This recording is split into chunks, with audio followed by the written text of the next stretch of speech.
palabra conforme al diseño que tú has establecido, conforme al evangelio correcto, en el nombre poderoso de Cristo Jesús.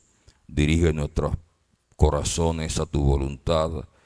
Abre nuestra mente, Dios mío, y nuestro corazón, como hiciste con Lida, bendito Rey eterno, cuando el apóstol Pablo estaba predicando.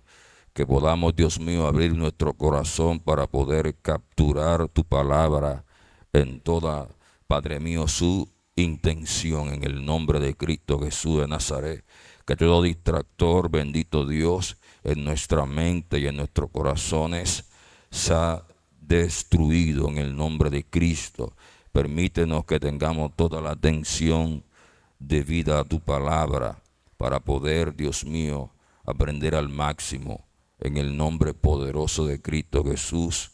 Y el pueblo dice, gloria a Dios. Hoy voy a dar una clase que es básica, Se entiende como una clase que debe ser elemental.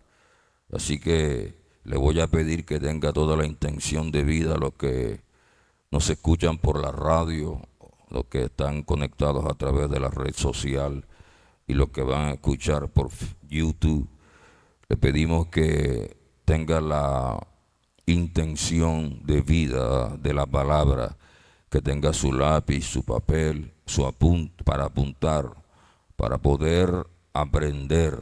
Entiéndase que estamos en una generación donde la gente no entiende que para poder estudiar la Biblia se requiere de dedicación, se requiere de tiempo.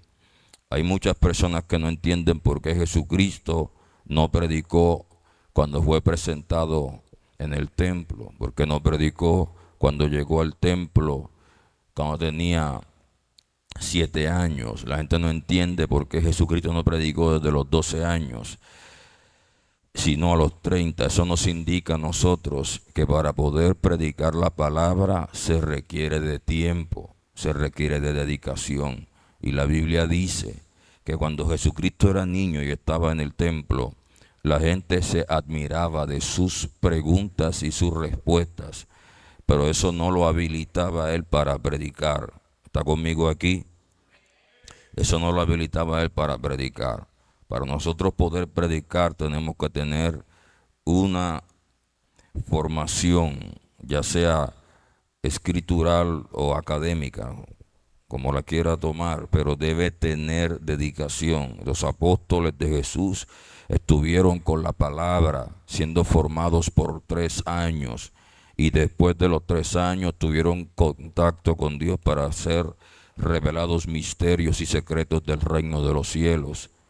Predicar es un arte, predicar es una responsabilidad muy grande. Predicar no es pararme con una idea preconcebida, con un concepto preconcebido tomado de un libro, porque ni siquiera si tú tomas un concepto de un libro o un concepto de un apunte de cualquier predicador y tú no haces vida, eso que estás leyendo no te sirve, porque la palabra que debe salir por tu boca, Jesucristo dijo que las palabras de él eran efectivas porque sus palabras tenían espíritu y tenían vida. No solamente tenían poder espiritual, sino que tenían vida espiritual. ¿Por qué? Porque cuando un predicador enseña una palabra que él entiende, que él buceó o fue a lo profundo y Dios se la reveló, no es lo mismo que alguien te la diga desde la teoría. ¿Me entiendes lo que estoy diciendo?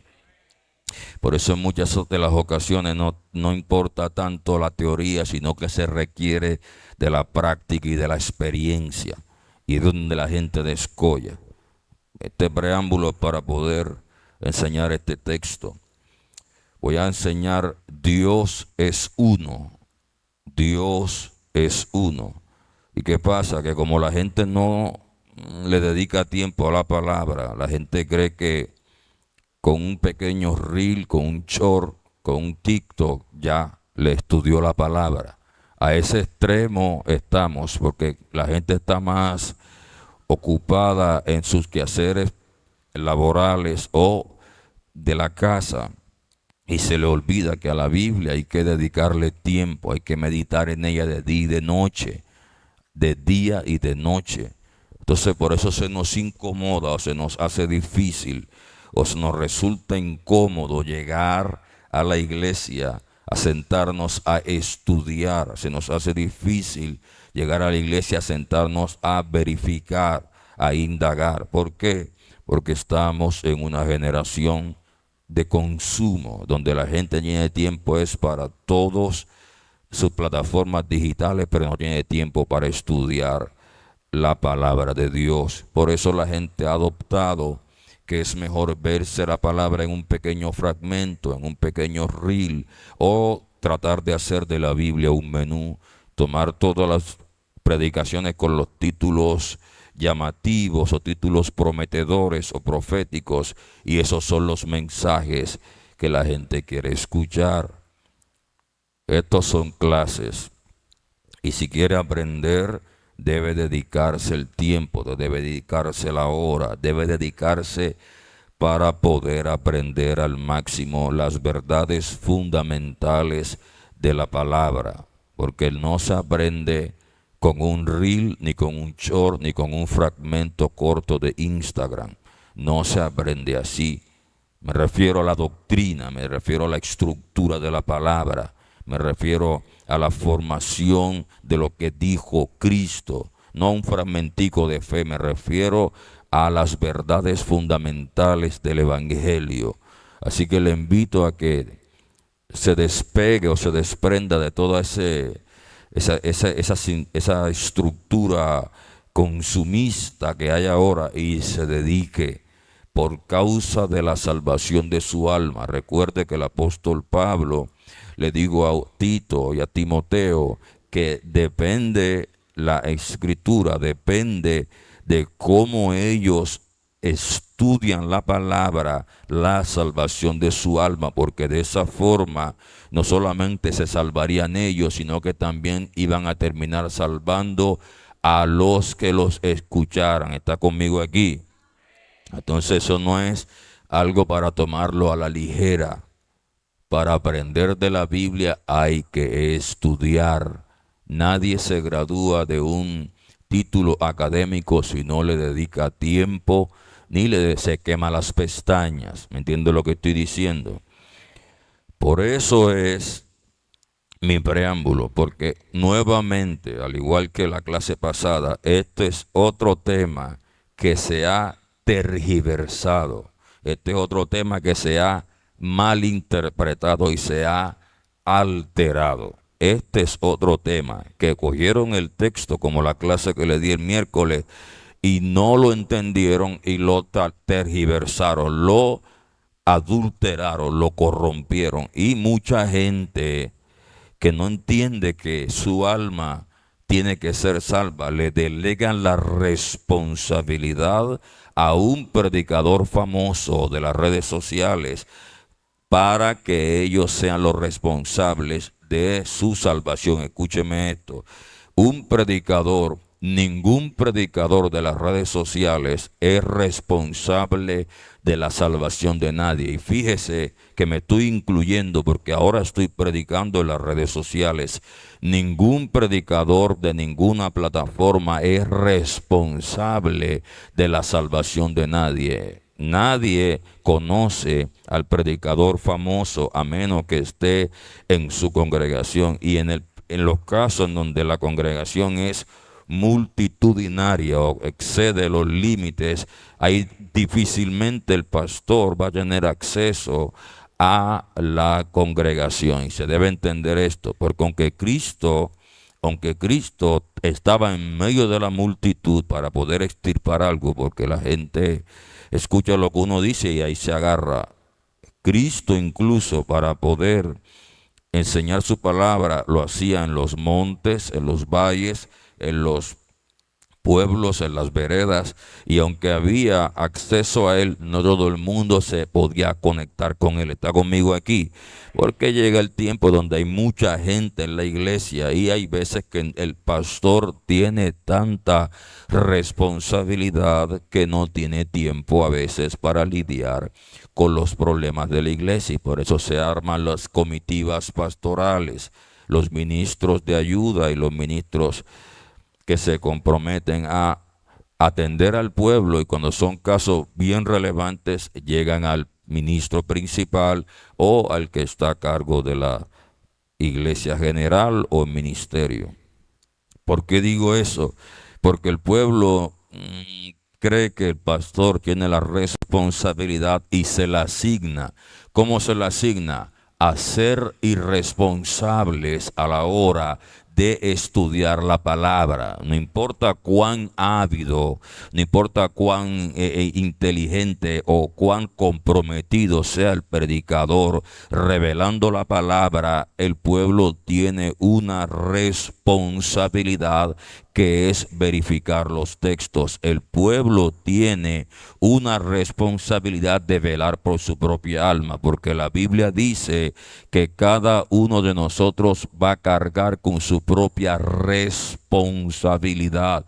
Cada uno de nosotros va a cargar con su propia responsabilidad, y nadie le va a echar la culpa a un predicador teniendo ellos la Biblia a la mano. Bueno, el predicador tendrá incidencia en la pérdida de esa congregación, pero nadie puede salirle a Cristo. No, porque el pastor dijo eso y tú no tenías la Biblia. ¿Acaso tú también no tenías la palabra? ¿Está conmigo aquí? Tú también tenías la escritura, tú tenías que verificar, porque por eso se resalta en la Biblia, en Hechos, unos hermanos de Berea que dicen que eran más nobles que todos los demás hermanos. ¿Por qué? Porque estos no se dejaban llevar de figuras eclesiásticas. Los hermanos de Berea no se dejaban impactar por el famoso predicador de las redes sociales. Los hermanos de Berea no se dejaban mover por el gran predicador que estaba impactando las redes sociales. No se dejaban cautivar. ¿Sabes qué hacían? Cuando predicaba el apóstol Pablo, la Biblia dice que ellos se sentaban a verificar si lo que Pablo decía era así. Usted está conmigo aquí. El apóstol Pablo el apóstol Pablo. Ahora estamos en un tiempo donde la iglesia aplaude lo que sea, brinca, salta, lo que sea, y no está viendo que lo que dice el hombre o el predicador no está en la Biblia, ni siquiera está en el pensamiento, ni explícito ni implícito. Es tu responsabilidad, no la mía. Mi responsabilidad, como siempre, ayunar para traer una palabra de formación, una enseñanza estructurada para que los que son predicadores aquí y los pastores, los equipos pastorales de este ministerio tengan de dónde agarrar a la hora de proclamar el evangelio, puedan tener los apuntes más claros de dónde tomar a la hora de ellos revelar el reino de Dios. Es mi responsabilidad, pero la suya es apuntar, verificar, estudiar, releer, indagar para poder constatar. Cumplo con la mía y yo espero que usted cumpla con la suya. ¿Cuánto están entendiendo? Dios es uno. Esa es mi enseñanza hoy. Dios es uno. Tres cosas que tenemos que entender antes de empezar a predicar. Tres cosas, los que apuntan, los que están conectados a través de Remnum Radio y los que están a través de las redes sociales. Tres cosas que tenemos que entender antes de empezar a disertar el mensaje. Primero, que esto a mí me libró. Esto a mí me libró, usted no tiene idea. Estas tres cosas, realmente tengo 7, pero quiero regalarle 3 que considero que son las más relevantes en esta clase. 3 cosas que debe considerar una persona para poder tener centrado lo que es el estudio de la palabra, para no ser cautivado ni movido por ningún tipo de predicador. Número 1, Romanos capítulo 3, no para que lo lea, apúntelo. Verso 4 dice que sea Dios veraz y todos los hombres unos mentirosos. Escuche eso. Sea Dios veraz y todos los hombres unos mentirosos. ¿Por qué? Porque si lo que están predicando no es de acuerdo a lo que la Biblia dice, para mí ellos son mentirosos, pero Dios sigue siendo fiel. ¿Está conmigo aquí?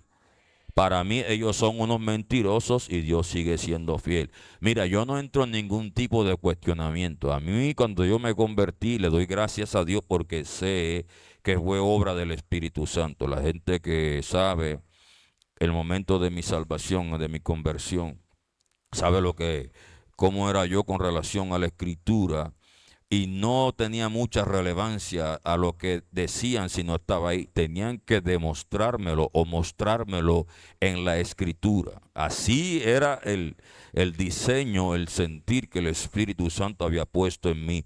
Podían decir lo que sea y yo y verificaba, ¿y dónde está eso en la Biblia? Siempre decía eso, ¿y dónde está eso en la Biblia? Y no me decían, no lo tomaba como algo serio. Cristo sabe en su santo altar delante de su presencia que si no me mostraban que estaba en la Biblia, no lo tomaba en serio. Siempre, siempre era así. Lo segundo es que el autor y consumador de la fe es el Señor Jesucristo. Nota, sea Dios veraz y todos los hombres sobre la faz de la tierra, incluyéndome, somos mentirosos, incluyéndome. Y segundo, que el autor y consumador de la fe es el Señor Jesucristo. Ningún predicador es el autor, ningún predicador es el consumador, el que le dio fin a la estructura. No, es Jesucristo. Por lo tanto, ningún predicador tiene la preeminencia en mi mente ni en mi corazón concerniente a la palabra. Ningún predicador, no importa cuán elocuente sea, no importa cuánta fama tenga, no importa cuántos títulos licenciado, académico, teológico, papa tenga, no me interesa. Ningún predicador es el autor y consumador de la fe. Ningún predicador. Ningún predicador. Y el tercero es el famoso Primera de Timoteo 6:3. Si alguno enseña una cosa y no es conforme o no se conforma a las sanas palabras de mi Señor Jesucristo, ni atención le presto. Y no pierdo tiempo. Y tomo lo cuarto, le regalo un cuarto. El apóstol Pablo le dijo a Timoteo, apártate de los tales. Apártate de los tales.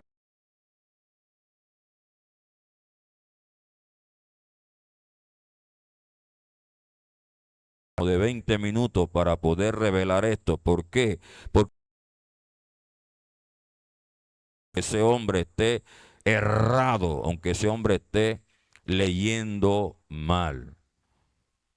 Marcos capítulo 12, verso 29.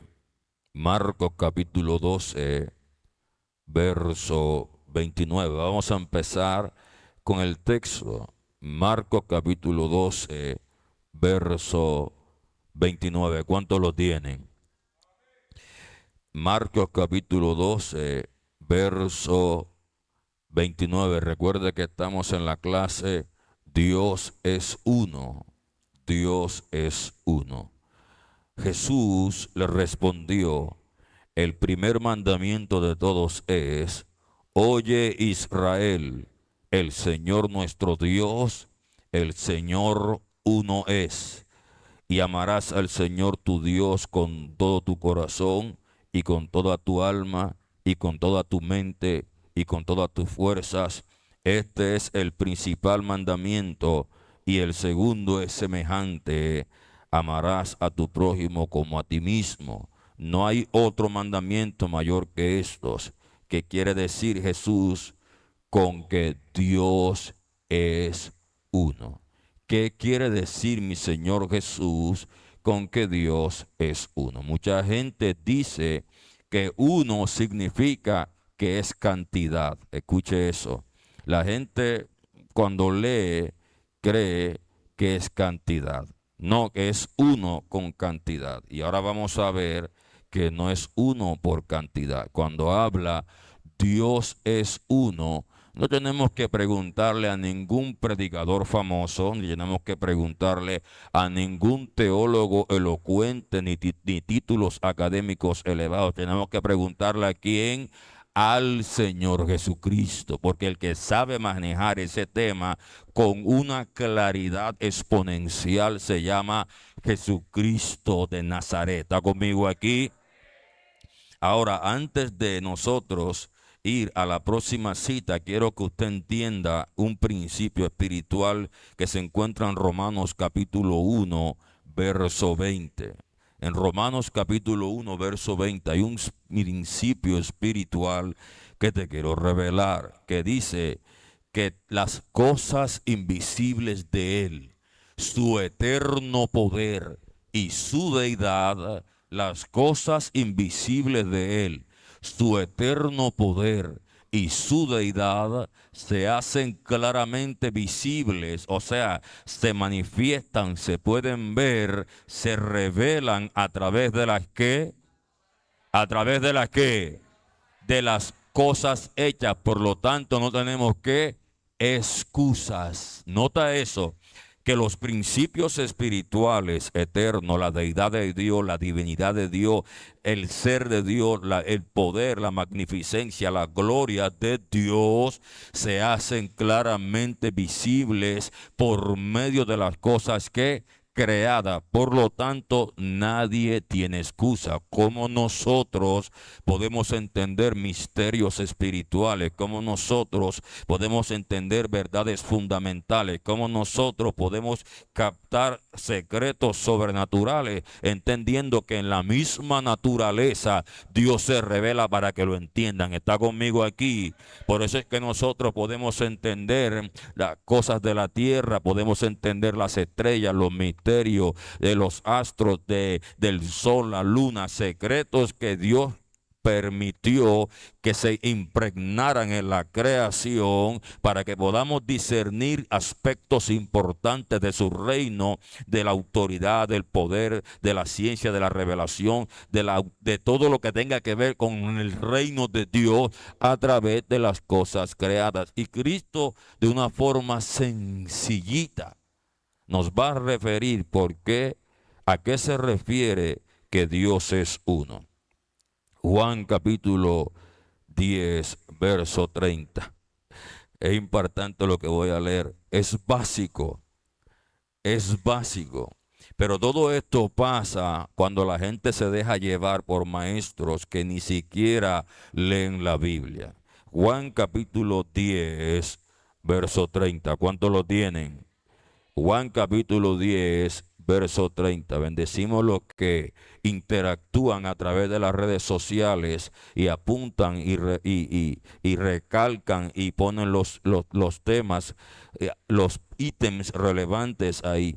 Que Dios bendiga su vida porque entienden la importancia de eso. Bendito sea el nombre de Dios. Quiero que lea con detenimiento.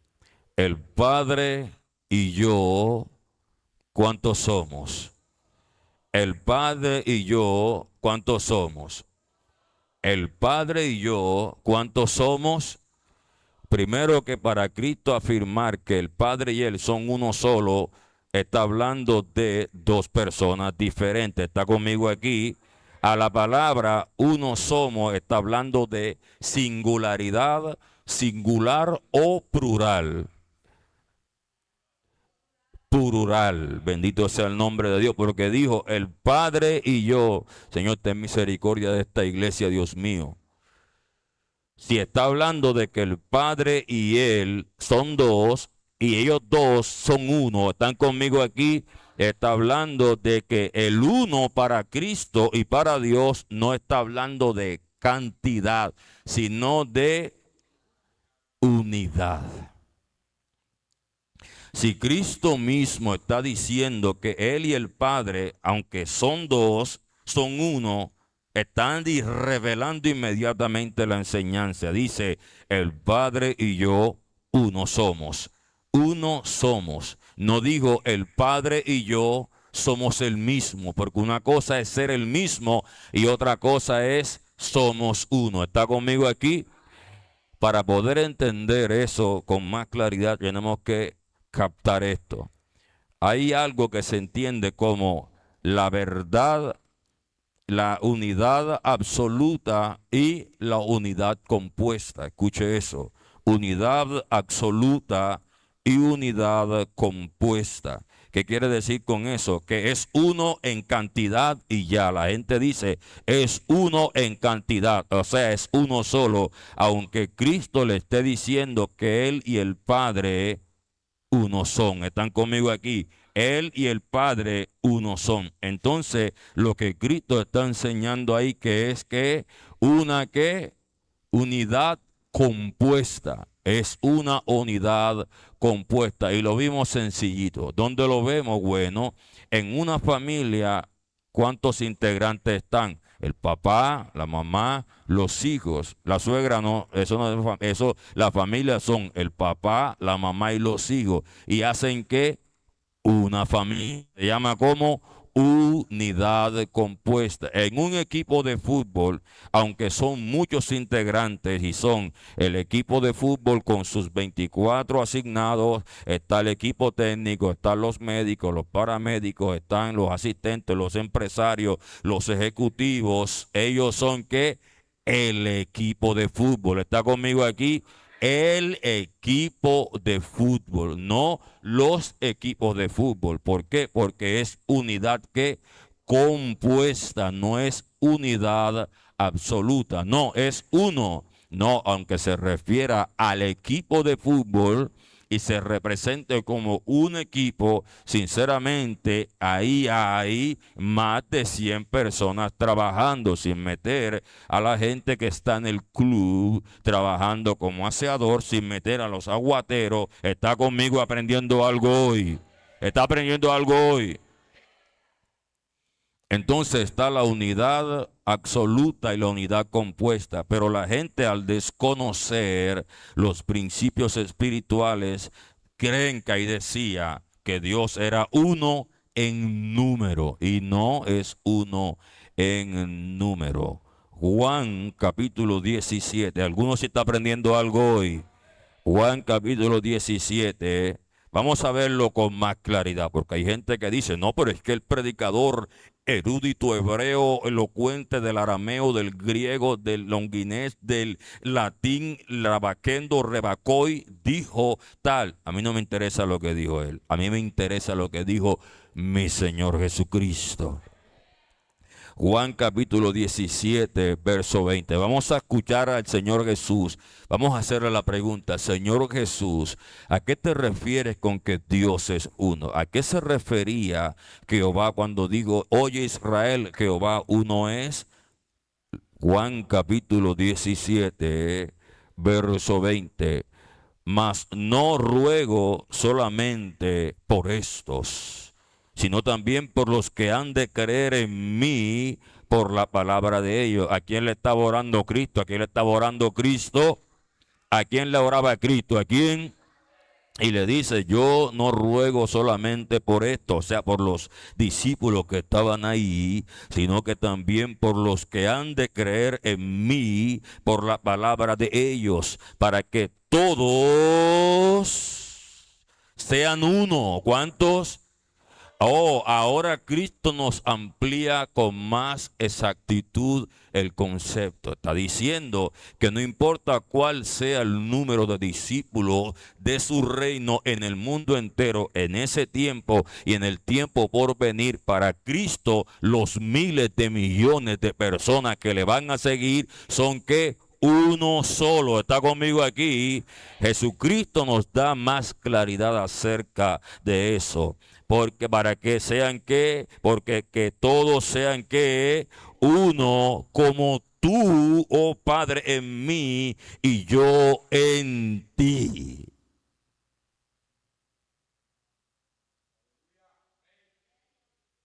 Como tú, oh Padre, en mí y yo en ti. O sea, afirma, reitera, reafirma que lo que dijo que al ser uno es que trabajan en unidad, de que trabajan como en equipo. Pero sigamos leyendo. Como tú, Padre, en mí y yo en ti, que también ellos sean uno en nosotros. No solamente nos llama, bendito sea el nombre de Dios, a ser uno en equipo, el pueblo de Dios uno en equipo, la iglesia de Cristo con todos los discípulos hasta el tiempo venidero, sino que nos va a agregar ahora a su unidad. ¿Está conmigo aquí? Ellos sean uno en nosotros para que el mundo crea que tú me enviaste. Dice, la gloria que me diste yo les he dado, para que sean uno así como nosotros somos uno. No le dije que era elemental, básico. Pero como lean como sea o se dejen llevar por otro, los embolatan. A su nombre elemental, básico, para que sean uno, así como tú en mí y yo en ti, ellos también sean uno. Y dice, la gloria que me diste, yo se las he dado, para que sean uno, así como nosotros. Nosotros es que plural o singular. Estaba que les tiraba el micrófono. Es plural o singular. Así como nosotros somos que uno. ¿Alguien está escuchando algo importante hoy? Aleluya, bendito sea el nombre de Dios. 3, práctico, predicador, práctico.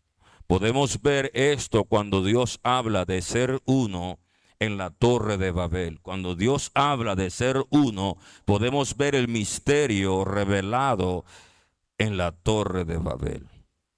Génesis capítulo 6.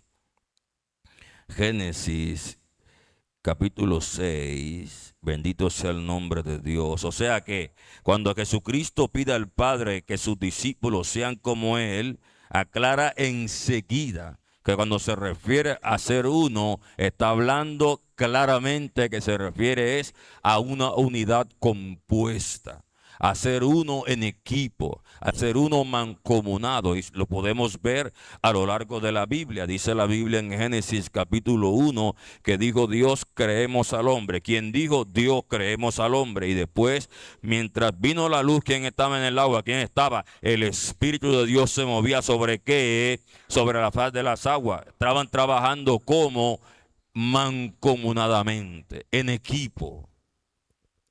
Cuando Cristo se fue a bautizar, se abrieron los cielos, bajó el Espíritu y se posó sobre él. Y dice el Padre desde los cielos que mi hijo amado, trabajando como mancomunadamente, en equipo, unidad compuesta.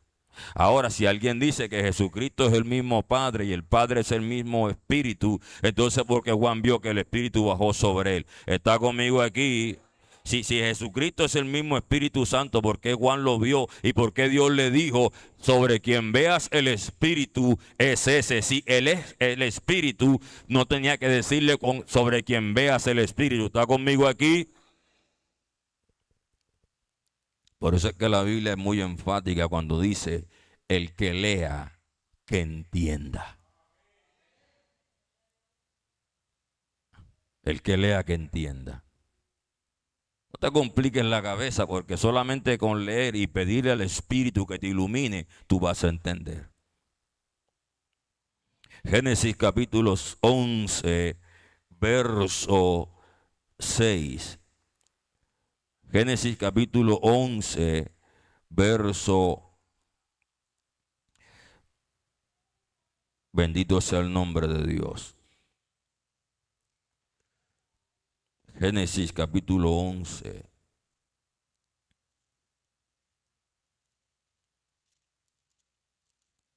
Bendito tu nombre, Jesús. ¿Cuántos están aprendiendo algo hoy? ¿Alguno está aprendiendo algo hoy? Génesis capítulo 11, verso 6. Y dijo Jehová, he aquí que el pueblo son muchos Que el pueblo es que uno. Y todos estos tienen un solo lenguaje. Note qué es lo que significa para Dios unidad. Tienen un solo lenguaje y han comenzado la obra, y nada les hará desistir ahora de lo que han pensado hacer. Porque el Señor bajó a confundirlo. ¿Por qué? Porque el pueblo, aunque eran miles de personas, eran para Dios un solo equipo. Aunque eran miles de personas, para Dios eran ¿qué? Un solo equipo. Y digo, voy a bajar y el pueblo es uno y nada les hará desistir de lo que están pensando hacer. ¿Está conmigo aquí? Primero a los Corintios capítulo 12. Primero a los Corintios capítulo 12. Bendito sea el nombre de Dios.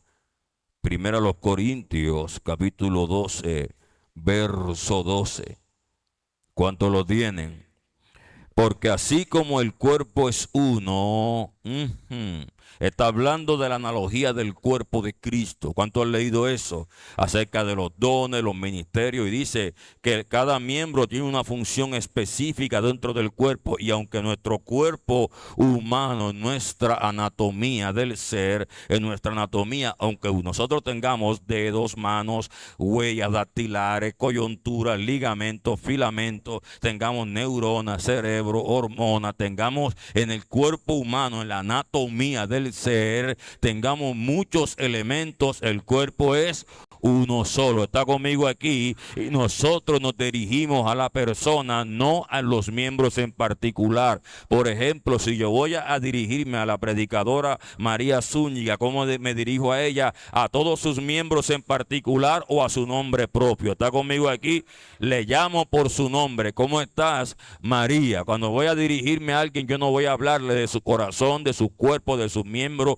de sus órganos, de sus pulmones. Me dirijo a quién, a la persona. Cuando hablo de Dios, me dirijo a Dios, y se entiende que Dios es unidad compuesta.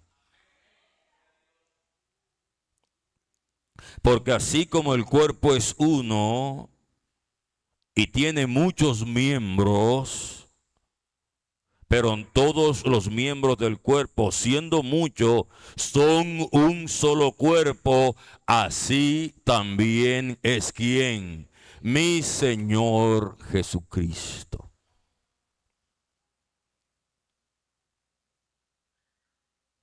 Así como el cuerpo es uno, aunque tiene muchos miembros, Él es uno, así también es nuestro Señor Jesucristo.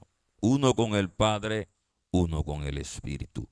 No el mismo, porque si fuera el mismo, no tendría que orar, pensara entre él. ¿Me entiendo lo que digo? Mientras estaba en su condición humana, tenía que orar. Si fuera el Padre, el mismo Hijo, ¿para qué orar? Si ¿me entiendo lo que estoy diciendo? Si Jesucristo fuera el mismo Espíritu Santo, ¿para qué iba a descender el Espíritu?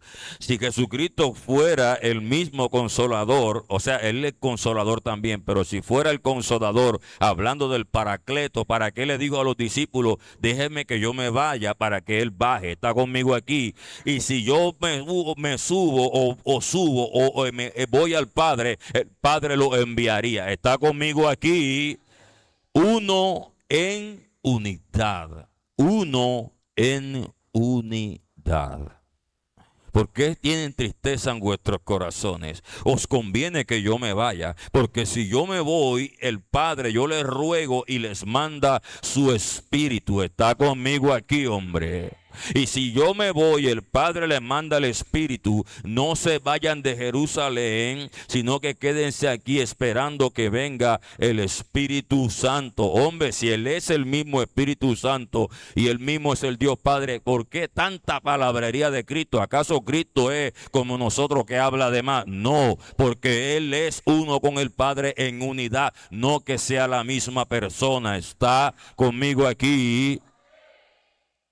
Oye, y Cristo siempre enfatizaba dónde estaba el Padre. Iba a orar por los alimentos, Padre, gracias. Está conmigo aquí.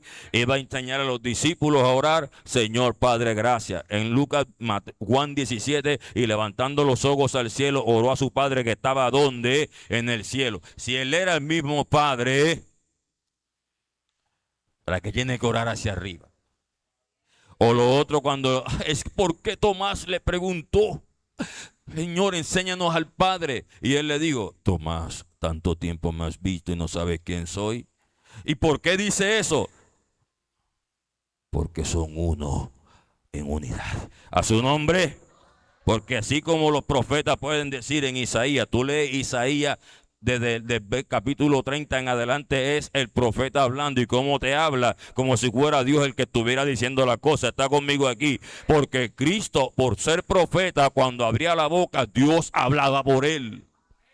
Ahí no necesitaba Tomás que le hablara el Señor Jesús, sino el Padre mismo. Cuando le hace la pregunta, el Padre dice, tanto tiempo conmigo y no me conoces, Tomás.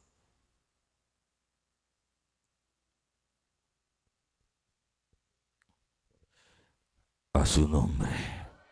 Porque así como el cuerpo, aunque son muchos miembros, son uno, así también lo es Cristo. Vamos a ver la unidad compuesta en el matrimonio. Marcos capítulo 10, verso 6. Marcos capítulo 10, verso 6. Los que nos están escuchando a través de la radio y los que están en las redes sociales que apenas se están conectando, estoy enseñando acerca. La clase hoy es Dios es uno. Dios es uno. Y la gente asocia a uno en cantidad y no en unidad. Piensan que uno es porque es número uno y no creen que es una unidad compuesta. Pero vamos a ver el misterio también revelado en el matrimonio. Marcos capítulo 10, verso 6. ¿Cuántos lo tienen? Pero al principio de la creación, varón y hembra los hizo Dios. ¿Cómo los hizo? Varón y hembra. Por eso dejará el hombre a su padre y a su madre y se unirá a su mujer. Y los dos. Pero es que, ¿quién te dijo que Dios puede ser uno con otro? Bueno, si Dios logra que un hombre y una mujer que son con mente totalmente diferente, que la mujer, bendito sea el nombre de Jesús, es totalmente diferente al hombre, logren ser uno, imperfectos y logren ser uno. Imagínate, la perfección de Dios no puede ser uno los tres. ¿Está conmigo aquí? ¿Está conmigo aquí? Pero al principio de la creación, varón y hembra los hizo Dios. Por eso dejará el hombre a su padre y a su madre y se unirá a su mujer. Ojo, hombre, padre y madre, y se unirá a su mujer, y los dos en número, dos en cantidad, serán una sola carne. Y si no te convence todavía, sigamos leyendo. Así que ya no son más dos, sino uno.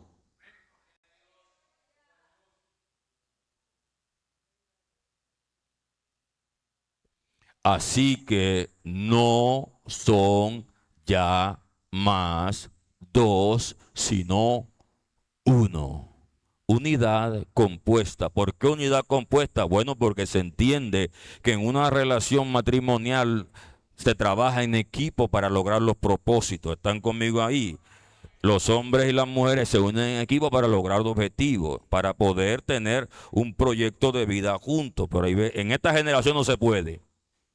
Esta no se puede, porque hay manes que abusan y se aprovechan de la mujer y se le cogen todo, y la mujer trabajando y él es el que tiene todo, y tú lo ves vistiendo bien, luciendo bien, y la mujer con lo que encuentre y él es el que lleva la ventaja. Bueno, en el concepto, en el prospecto de Dios, de lo que es unidad, él cree que trabajan en equipo y se convierte en ¿qué? En un solo propósito. A eso se refiere esto. Por eso cuando el diablo entra trae división, porque el diablo entra, estamos en la iglesia predicando la palabra, enseñando la doctrina, revelando el reino de Dios. Entonces, ¿qué hace el diablo? Nos ve en equipo, nos ve unidos, nos ve trabajando, nos ve proyectados y mete un demonio para que destruya la unificación. ¿Está conmigo aquí? Fíjate que Cristo está trabajando con sus apóstoles, estaban que todos unidos y metió, Judas se torció. Porque el que menos está espiritual es el que echa a perder toda la situación. A su nombre, a su nombre. Uno en unidad no, sino en qué, en cantidad o unidad. Y termino con esto. Termino con esto. Básico, elemental. Si nos dejamos dirigir del Espíritu Santo. Primera de Juan, capítulo 1. Voy a terminar con esto. Entonces se conoce como la estocada final. Pongamos que Goliat ya le pegamos la pedra en la cabeza, está en el piso, sin piedad. Vamos a coger la espada, nos montamos sobre él y le vamos a desprender la cabeza de los hombros. Esto es para desprender la Goliat la cabeza de los hombros. O ya le dimos su tunda el concepto religioso a las sectas y doctrinas inventadas por los hombres y ya están tirados en el piso temblando. Ahora vamos a coger y le vamos a desprender la cabeza del cuerpo. Primer libro de Juan, primera de Juan, capítulo 5, verso 7. ¿Cuántos lo tienen? ¿Cuántos lo tienen? Porque tres son, ¿cuántos son? Porque tres son, ¿cuántos son? Tres son los que dan testimonio en donde, en el cielo, y son ¿quién? El Padre, el Verbo. ¿Quién se hizo carne? ¿Quién se hizo verbo? ¿Quién se hizo? Jesucristo fue el Verbo que se hizo ¿qué? O sea que en el cielo quien da testimonio, el Padre, ¿y quién? Jesucristo. Otra vez, porque tres, no uno. ¿Cuántos? Tres, no uno. ¿Cuántos? Tres, no uno. ¿Cuánto está diciendo ahí? Tres son los que dan testimonio en el cielo. El Padre, el Dios Padre, dice el Verbo, porque Jesucristo es el Verbo que se hizo ¿qué? Carne. Entonces sería el Padre eterno, Jesucristo y el Espíritu Santo. Y estos tres en número son uno.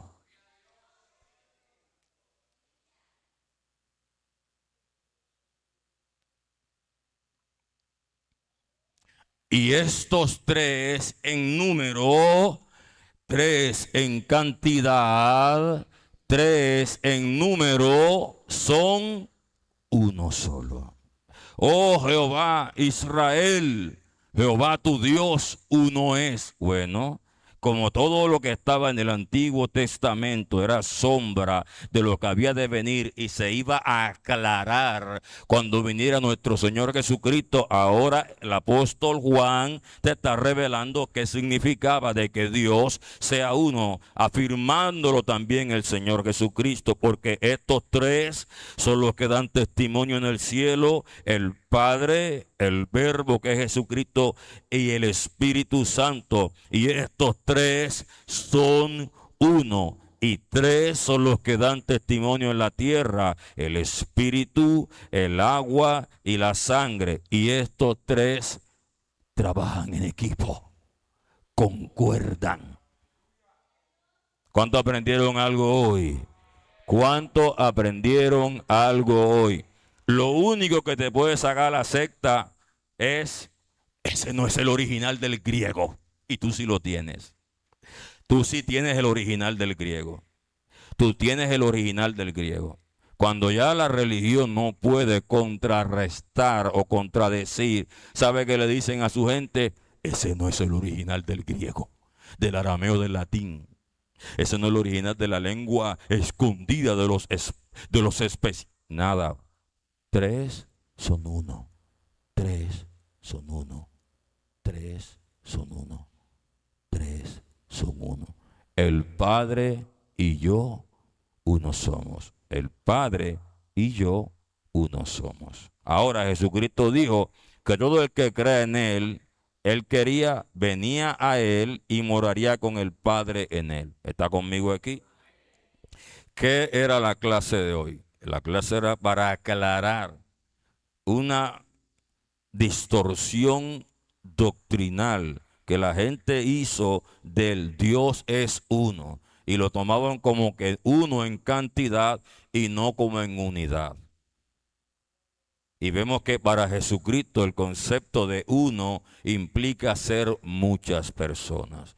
Y lo vimos en la analogía del cuerpo en 1 Corintios 12:12, lo vimos en Génesis capítulo 1, verso 6, 11, verso 6, que habla que el hombre eran muchos, pero para Dios era uno. Y dice que así como el cuerpo tiene muchos miembros y un solo cuerpo, así lo mismo es Jesucristo. O sea, entre el Padre, el Hijo y el Espíritu Santo, aunque son tres personas, con voluntades distintas, porque el que no cree que tienen voluntades distintas, ¿qué hacía Jesucristo en Getsemaní cuando sus gotas eran como grandes gotas de sangre, rogándole a su Padre que pasara de él esa copa? ¿Qué hacía rogando? Si siendo él el Padre, él hubiera dicho, no voy a hacer nada, está conmigo aquí. ¿Por qué tenía que someterse a una deidad imaginaria en el caso de que el Padre no existiera? Está conmigo aquí. Mira, cuando estamos nosotros en plena angustia, es que conocemos quiénes somos. Jesucristo en la cruz del Calvario, moribundo, dijo, Padre, ¿por qué me dejaste en la plena angustia? Tú sabes la tunda y la palera y la golpiza y la tristeza que Cristo tenía, y lo único que le quedaba a él era acudir a su Padre. Mal interpretaste lo que era ser uno. Mal interpretaste lo que era ser uno, y así se lo enseñaste a tu religión, y tu religión lo proliferó como si fuera una verdad del reino de Dios. A su nombre.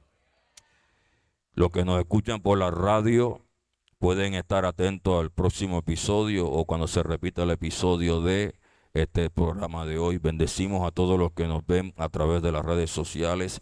Que esta palabra haya cabida en nuestros corazones, y no olviden que el autor y consumador de la fe es el Señor Jesucristo, que todo el que predica debe hacerlo según lo que Cristo dijo. Y 3, los hombres son mentirosos. El único que es veraz es nuestro Señor Jesucristo. Así que ningún predicador, por muy famoso que sea, está por encima de la verdad que Cristo ya le reveló a su pueblo. ¿Cuántos están conmigo hoy?